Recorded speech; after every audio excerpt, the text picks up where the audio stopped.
xildhibaanada sharafta leh aan is dhageysano xildhibaanada maqan waa la yeeriyey waxaana saxeed in la yeeriyo magacooda dadkii soo doortay ee maqlaan inay xildhibaanada maqan yihiin xildhibaanada sharafta leh ee maanta jooga ee xildhibaanada maqan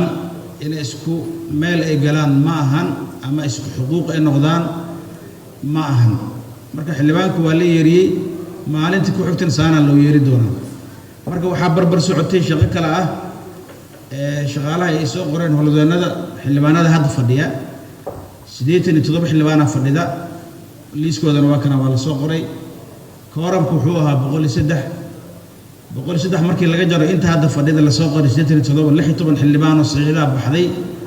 xildhibaanaas marka saxiixay ay tagay waxay ka fiican yihiin xildhibaanada maanta aanan imaanin inaan kala saarno way ugu yaraan kooramku waa buuxiyeen xildhibaanadaas 16 xildhibaanaad saxiixday shaqooyinkoodii aadeen laakiin way ka fiican yihiin xildhibaanada maqan marka waxaa cad haddaan yeerinay liiskii guud xildhibaanada maqan kuwii hadda fadhiyana aan soo qornay waxaan rabnaa marka wixii daraadna waa sheegay kulankii inoogu dambeeyey in kalfadhigan uu yahay kalfadhi masiiri ah in xildhibaanada ay joogaan ay tahay kooramkuna uu buuxo 3 meelood 2 meel ku dhawaad 200 oo xildhibaan inay joogaan maxaa yeelay waxaan u yeelaynaa xildhibaanaha xanuunsan karo xildhibaanaha maqnaan karo in ay ka badaneen xildhibaanada sida hore aan u sheegnay 50 xildhibaan ugu yaraan inay xanuun iyo shaqooyin ku maqnaan karaan 30 xildhibaan macnaheedu waxay tahay marka in aan buuxino way xildhibaanada marka maanta yimid iyo kuwa aan imaanin wixii kulankan ka dambeeya kan iyo midka soo socda iyo ilaa 4 bilood aan shaqeynayno waa la qoraa aniga aan joogo ama gudoomiyaha kale ha joogo gudoomiye kastoo joogo waxaan ku qasbanahay haddaan gudoomanahay si dhaba inaan ula xisaabtano annaga iyo guddiga xorosaadkana wax noo dhaxeynaya ma jirto hortiina maanta waxaan ugu wareejinaa cabdisamed oo guddiga xorosaad gudoomiye ka ah wuxuu soo diyaarinaa uu liiskiisa ku qoranaa maadaama uu qaabishan yahay anshaxa iyo xasaanadda iyo daryeelka xildhibaanada guddiga xorosaadka u yahay in uu maalin walbo kulan kastoo jira inuu diiwaan gashado bisha markay dhammaato inuu dhaho xildhibaankan intaasoo maqnaa xildhibaankaas marka maxaa marka lagu qaadi karaa sidii xorosaadka uu nafaraayo annaga maraynaa xildhibaan aan lagu xadgudbaya ma jirayso xorosaadka waxa ku qoran keliya aan qaadanaynaa xildhibaankaas maxaa ka go'i kara gunadiisa xorosaadka nagu qoran tahay marka xildhibaanada sharafta leh tusaale ahaan kulan hadduu jiro kulan mooshin oo kale ah ama kulan xasaasi ah inaan imaano